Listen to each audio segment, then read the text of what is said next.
Bismillahirrahmanirrahim. Assalamualaikum warahmatullahi wabarakatuh. Selamat berjumpa kembali dengan saya Tarmadi, masih dengan materi yang sama. Di sini saya akan mengajarkan materi tentang pendidikan jasmani, olahraga dan kesehatan. Dan pada pertemuan kali ini untuk kelas 9 nanti kita akan belajar tentang kebugaran jasmani untuk pertemuan yang kedua. Kalau kita kemarin sudah mempelajari apa itu kebugaran jasmani, kemudian unsur-unsurnya apa saja. Nah, kemarin di pertemuan pertama kita belajar tentang mempelajari tentang satu unsur kebugaran jasmani, yaitu kekuatan. Kemudian untuk unsur yang kedua, kita kemarin juga mempelajari tentang kecepatan. Oke, pada pertemuan kali ini pastinya sebelum saya lanjutkan ke materi, pastikan bahwa kalian sudah mengisi presensi di course kelas real masing-masing. Oke, untuk selanjutnya akan saya mulai. Untuk yang pertama, untuk unsur kebugaran jasmani yang ketiga, kita mengenal dengan istilah daya tahan atau istilahnya dengan endurance. Endurance, sebenarnya daya tahan ini seperti apa sih? Nah, di sini nanti akan kita bahas pengertiannya, bahwasannya daya tahan adalah suatu kemampuan dari kondisi tubuh untuk melakukan suatu kerja dalam waktu yang lama, seperti itu. Kalau kemarin kita mempelajari tentang pengertian kebugaran jasmani, yaitu suatu kondisi tubuh di mana dalam melakukan suatu aktivitas sehari-hari tanpa mengalami suatu kelelahan yang berarti. Nah, di sini pastinya juga berkaitan erat dengan yang namanya daya tahan atau endurance, di mana pengertiannya itu kemampuan kondisi tubuh untuk melakukan kerja dalam waktu yang lama, seperti itu. Kenapa seseorang itu harus mempunyai daya tahan yang bagus? Nah, kemudian nanti bentuk latihannya seperti apa? Oke, dalam pertemuan kali ini nanti kita bahas, karena tidak mungkin seseorang itu mempunyai daya tahan yang bagus kalau dia tidak melakukan beberapa latihan atau beberapa hal yang diharuskan. Oke, langsung saja saya lanjutkan. Untuk bentuk latihannya. Bentuk latihannya yang pertama ada namanya jalan cepat. Dia melakukan aktivitas jalan cepat. Ini merupakan salah satu dari bentuk latihan untuk melatih daya tahan tubuh kita. Kemudian yang kedua, biasakan untuk melakukan salah satu olahraga yang sederhana, yaitu melakukan lari. Karena apa? Lari merupakan salah satu olahraga yang murah meriah, tidak membutuhkan modal, tapi manfaatnya luar biasa. Untuk bentuk latihan yang ketiga untuk melatih daya tahan, yaitu dengan bersepeda. Oke, di masa pandemi kita sudah tahu bahwasannya bersepeda menjadi salah satu tren terkini, di mana kita diharuskan untuk selalu menjaga kondisi tubuh. Selain makan yang bergizi, juga harus rajin untuk berolahraga, bisa dengan jogging, jalan sehat, jalan cepat, ataupun juga yang ketiga bersepeda. Kemudian yang selanjutnya berenang. Nah, pastinya untuk yang satu ini pasti harus meluangkan waktu, karena berenang nanti juga harus ke kolam renang dan lain sebagainya. Seperti itu. Jadi itu tadi saya beri 4 contoh untuk bentuk latihan dalam melatih daya tahan tubuh kita. Seperti itu. Kemudian di sini saya akan menjelaskan tentang manfaat apabila seseorang itu mempunyai daya tahan yang baik. Manfaatnya seperti apa sih? Yang pertama, manfaatnya ada dapat meningkatkan kemampuan kerja jantung. Apabila seorang mempunyai daya tahan atau endurance yang baik, ini nanti untuk kinerja jantung atau kardiovaskulernya akan baik, akan bekerja secara maksimal. Kemudian yang kedua, kondisi fisik tubuh seseorang itu pasti juga dipengaruhi oleh daya tahan. Jadi apabila daya tahan bagus, otomatis komponen fisik yang lainnya juga akan bagus. Yang ketiga, nah, seorang yang memiliki daya tahan yang bagus nanti akan bisa melakukan suatu aktivitas yang ekonomis, tidak boros tenaga, kemudian tidak banyak tenaga yang keluar dengan sia-sia dan sebagainya. Jadi bisa lebih ekonomis dalam melakukan suatu kegiatan. Kemudian yang selanjutnya, nah, dapat meningkatkan daya refleks seseorang. Ini merupakan salah satu dari manfaat apabila seorang mempunyai endurance yang baik. Kemudian untuk yang terakhir, manfaatnya yaitu bisa meningkatkan kinerja otot. Kita tahu salah satu dari manfaat otot untuk tubuh kita, ya. Jadi akan bekerja maksimal apabila mempunyai daya tahan yang baik. Itu kita sudah mempelajari untuk unsur atau komponen kebugaran jasmani yang ketiga. Kemudian kita lanjutkan ke berikutnya. Di sini saya akan menampilkan salah satu contoh dari latihan daya tahan. Meskipun nanti kita akan mempraktekkan di lapangan saat kita sudah bisa bertatap muka, di sini akan saya jelaskan terlebih dahulu tentang contoh latihannya. Yang pertama, nah seperti ini. Bentuk latihannya tadi sudah saya sebutkan. Satu, ada namanya berenang. Kemudian yang kedua ada bersepeda, dan yang ketiga adalah berlari.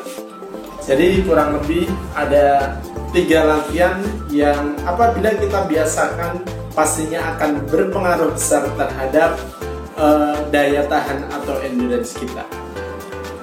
Untuk berikutnya kita akan mempelajari untuk komponen atau unsur kebugaran jasmani yang keempat, yaitu tentang daya ledak atau explosive power. Apa sih pengertian dari daya ledak? Daya ledak itu seperti apa sih? Nah, daya ledak itu juga disebut istilahnya sama dengan daya otot atau muscular power, di mana pengertiannya adalah suatu kemampuan seseorang dalam memanfaatkan suatu tenaga yang maksimum dalam waktu yang sesingkat-singkatnya. Jadi misalnya kita akan melakukan lari, otomatis kita membutuhkan suatu kekuatan dari otot tungkai yang luar biasa. Itu nanti akan sangat mempengaruhi performa pelari dari seorang atlet. Misalnya seperti itu. Nah, untuk daya ledak itu bisa dilatih dengan cara melakukan beberapa latihan kebugaran jasmani. Di antaranya, satu, dengan melakukan vertical jump. Vertical jump atau istilahnya melompat ke atas. Vertical jump berarti melompat. Jadi melompat ke atas yang bertujuan atau berguna untuk meningkatkan daya ledak otot tungkai. Yang kedua, kita melakukan latihan yang namanya front jump, berarti melompat ke depan. Jadi tujuannya itu nanti melatih kekuatan otot betis dan otot tungkai, seperti itu. Kemudian untuk yang ketiga ada namanya side jump. Side jump itu adalah melompat ke samping. Ini jadi kita bisa melatih dengan latihan yang namanya vertical jump atau melompat ke atas, kemudian front jump melompat ke depan, atau juga dengan side jump dengan melompat ke samping. Oke, ini bentuk latihannya. Untuk bentuk melatih daya ledak, satu, misalnya kita melakukan kegiatan yang namanya ini lompat ke atas. Kemudian jadi melompat dengan mendarat dua kaki, atau juga melompat dengan dua kaki dengan cara melompati box seperti itu. Berikutnya yaitu kita mengenal unsur kebugaran yang kelima, yaitu kelentukan atau flexibility. Kelentukan ini juga sama halnya dengan istilah kelenturan, di mana seseorang itu pasti sangat membutuhkan kelenturan atau kelentukan di dalam tubuhnya dalam melakukan suatu aktivitas sehari-hari.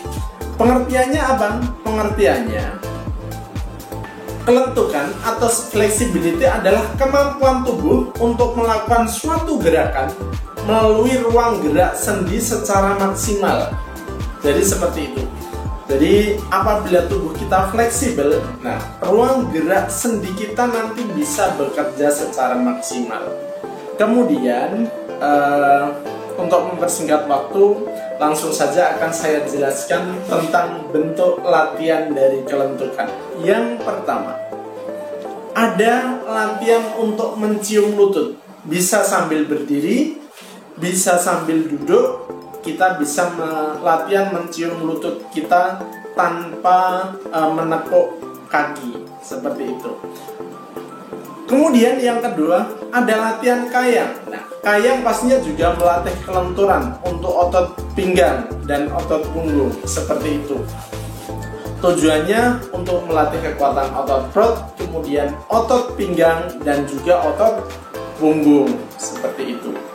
Kemudian yang ketiga ada latihan split, di mana biasanya seorang atlet, contohnya saja seorang atlet bulu tangkis atau badminton, itu juga harus diharuskan untuk bisa melakukan ini yang namanya aktivitas latihan split. Supaya apa? Otot selangkangannya nanti bisa lebih fleksibel dalam mengambil bola yang susah, misalnya, itu dibutuhkan fleksibilitas yang luar biasa. Kemudian di sini bentuk latihannya untuk latihan kelentukan yaitu mencium lutut. Kita simak gambarnya. Kemudian yang kedua ada latihan kayang, seperti itu. Pastinya dari kalian dari kecil bahkan sampai sekarang sudah sering melakukan aktivitas seperti ini tanpa menyadarinya, bahwasannya itu salah satu manfaat dari latihan kelentukan. Untuk unsur yang kelima, kita mempelajari tentang kelincahan atau agility. Kelincahan atau agility ini pengertiannya adalah kemampuan untuk meningkatkan suatu keterampilan secara baik untuk memakainya dengan cepat dan tepat menurut keinginan yang ingin dicapai pada situasi yang berbeda-beda. Ini saya kutip dari seorang tokoh yang bernama Nosek dalam bukunya yang dikeluarkan pada tahun 2002. Kemudian bentuk latihan kelincahan apa saja? Sebenarnya kita sudah sering menjumpai, sudah sering melakukan, cuman kita mungkin belum sadar saja. Yang pertama ada namanya lari belak-belok atau namanya lari zigzag. Istilah kerennya zigzag run, seperti itu. Oh, jadi lari zigzag itu untuk melatih kelincahan. Yang kedua, ada namanya pelatihan shuttle run. Shuttle berarti lari bolak-balik. Jadi bisa lari ke depan, biasanya jaraknya kurang lebih 20 meter, kemudian kembali ke sini lagi. Itu salah satu bentuk latihan kelincahan, namanya shuttle run atau lari bolak-balik. Kemudian bentuk latihannya seperti ini. Yang pertama ada lari zigzag, Di sini saya tunjukkan dengan anak panah yang warna merah. Kemudian yang kedua ada zigzag run, yang kedua ada namanya shuttle run, atau juga istilahnya disebut dengan lari bolak-balik, seperti itu. Untuk shuttle run ini nanti juga bisa dipraktekkan dengan lari MFT atau multi stage fitness test. Kemudian kita menginjak untuk komponen yang kelima tentang keseimbangan atau balance. Keseimbangan merupakan di sini kelincahan. Jadi ini adalah keseimbangan, adalah kemampuan tubuh untuk mempertahankan posisi atau sikap tubuh secara tepat pada saat melakukan suatu gerakan. Dimana saat kita jalan pun kita juga membutuhkan yang namanya keseimbangan. Kita lari juga seperti itu. Kita memanjat dan lain sebagainya. Kemudian nanti bentuk latihannya seperti apa? Nah, sebenarnya sangat sederhana. Di sini satu untuk bentuk latihan keseimbangannya ada kita melakukan sikap kapal terbang atau melakukan sikap pesawat terbang. Berdiri satu kaki, kedua tangan dijulurkan ke samping, kemudian kaki satu dibawa ke belakang. Yang kedua, kita lakukan sikap lilin saat senam lantai. Kita tidur telentang, kedua kaki kita angkat lurus ke atas. Itu namanya sikap lilin. Yang ketiga, kita melakukan headstand atau berdiri dengan kepala dibantu dengan ditopang dengan dua tangan, kemudian salah satunya kepala dengan membentuk sudut segitiga, itu namanya headstand. Kemudian yang latihan yang terakhir adanya namanya handstand. Ini juga tujuannya melatih keseimbangan dengan cara berdiri menggunakan kedua tangan kita. Yang keenam ada namanya di sini kita menyimak latihan keseimbangan dulu. Nah, seperti ini, jadi melakukan sikap kapal terbang. Kemudian yang kedua yaitu melakukan headstand atau berdiri dengan kepala. Mudah-mudahan bermanfaat. Sekali lagi kita sudah mempelajari tentang apa yang namanya kebugaran jasmani, kemudian sudah mempelajari apa saja komponen di dalamnya, kemudian bentuk latihannya, serta manfaat yang kita dapat apabila kita mempunyai kebugaran jasmani yang baik. Seperti itu. Itu pertemuan kali ini saya cukupkan sekian. Mohon maaf apabila banyak salah. Sekali lagi jaga hidup sehat kita, meskipun belum bisa bertatap muka, kita hanya bisa belajar online, tapi tetap semangat untuk semuanya. Salam olahraga jaya. Wassalamualaikum warahmatullahi wabarakatuh.